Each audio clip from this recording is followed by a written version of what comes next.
इस वक्त हमारे साथ उत्तर प्रदेश के नागरिक उड्डयन मंत्री नंद गोपाल गुप्ता नंदी मौजूद है और चुनाव की जो सरगर्मी उत्तर प्रदेश में तेज हो रही है, ऐसे में आप जनसंपर्क यात्रा करते दिखाई दे रहे हैं। क्या खास चुनौती है इस बार, खासतौर से प्रयागराज में? प्रयागराज में तो कुछ भी चुनौती नहीं है।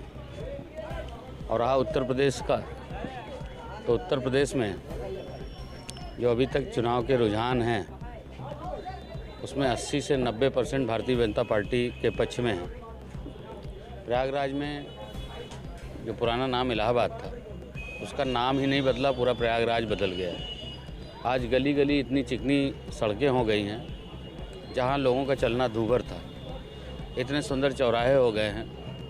आदरणीय प्रधानमंत्री नरेंद्र मोदी जी ने, आदरणीय मुख्यमंत्री योगी आदित्यनाथ जी ने इस देश को, इस प्रदेश को बहुत कुछ दिया है और अब प्रदेश की जनमानस को उसको लौटाने का समय है। तो मैं देख रहा हूं कि यहाँ नारे लग रहे हैं तो बाहर लोग दरवाज़ा खोल करके खड़े हुए हैं, शुक्रिया अदा कर रहे हैं, आभार प्रकट कर रहे हैं। निश्चित रूप से भारी बहुमत से भारतीय जनता पार्टी जीतेगी। और मैं अपनी विधानसभा की बात करूं तो 87,963 घर हैं इस पूरी विधानसभा में। 73,123 घरों में मेरा 1-to-1 संपर्क है सीधा। अभी आपने देखा कैसी सकरी पतली पतली गलियों में सीढ़ियाँ चढ़ करके मैं ऊपर गया। तो इस तरह 1-to-1 संपर्क है। कोई मुझे भाई, कोई भतीजा, कोई बेटा, कोई परिवार का सदस्य मानता है। 23,000 घरों में हमने बेटी की शादियों में मदद की है। अंडा, परात, बल्टी, लोटा, जग, साड़ी, ब्लाउज, पेटीकोट, पैसा, गुड़, चावल, इस तरह से दौरी जो देते हैं।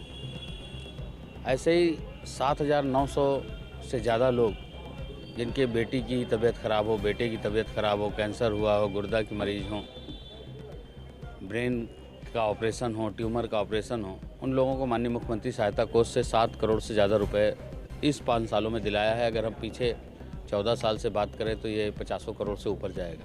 लेकिन 50 करोड़ इस बीच में आपको रोकूंगा। सबसे बड़ी चीज़ ये है कि अभी भी देखिए विपक्षी पार्टी के तौर पर लगातार तंज कसा जा रहा है। सपा ने ये वादा किया कि हमारी अगर पार्टी आती तो हम 300 यूनिट बिजली फ्री देंगे। उसके बाद सपा यही कह रही है, अखिलेश यादव खुद कह रहे हैं कि जो प्रोजेक्ट सपा की सरकार में था उसका शिलान्यास बीजेपी आकर आगे कर रही है।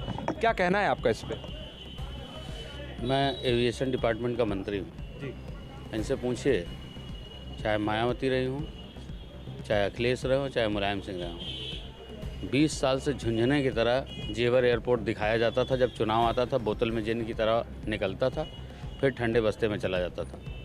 किसने जेवर एयरपोर्ट को धरातल पर उतारने का काम किया? जेवर एयरपोर्ट एशिया का सबसे बड़ा एयरपोर्ट हम बनाने जा रहे हैं। जब हम सरकार में आए थे, समाजवादी पार्टी की सरकार थी, सरकार में आए 2017 में, तब केवल और केवल 2 एयरपोर्ट संचालित थे। आज 9 एयरपोर्ट संचालित थे। ऐसे कहने से कुछ नहीं होता।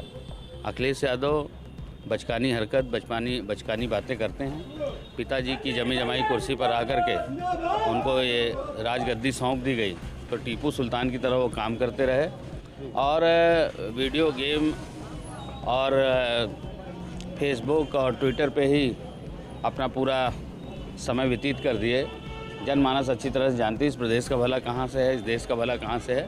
निश्चित रूप से भारतीय जनता पार्टी ने जो काम किया, प्रदेश के अंतिम गांव तक विकास की रोशनी पहुंचे, प्रदेश के अंतिम व्यक्ति तक सरकार की योजनाओं का लाभ पहुंचे, इसलिए हमने काम किया है। निश्चित रूप से हम जीतेंगे। अच्छा, महिला सुरक्षा और महिलाओं को लेकर बड़े नारे लगा रही हैं इस वक्त प्रियंका गांधी, जो कि बड़ा चेहरा यूपी में कांग्रेस की ओर से बन रही हैं। वो भी लगातार तंज कस रही है बीजेपी पर, महिला सुरक्षा के लेकर कोई काम नहीं हुआ। किसी से कोई भी केवल चुनाव के समय ये दिखाई पड़ते हैं, चुनाव होते ही कोमा में चले जाते हैं। क्या इनकी बात करेंगे? देखिए, ये थे हमारे साथ उत्तर प्रदेश के नागरिक उड्डयन मंत्री नंद गोपाल गुप्ता नंदी, जिनका साफ ये कहना है कि जिस तरह से तंज अब लगातार विपक्षी पार्टियों के द्वारा कसा जा रहा है, ये सिर्फ चुनाव सरगर्मी के चलते है। प्रयागराज से मीडिया न्यूज़ के लिए सार्थक पांडे।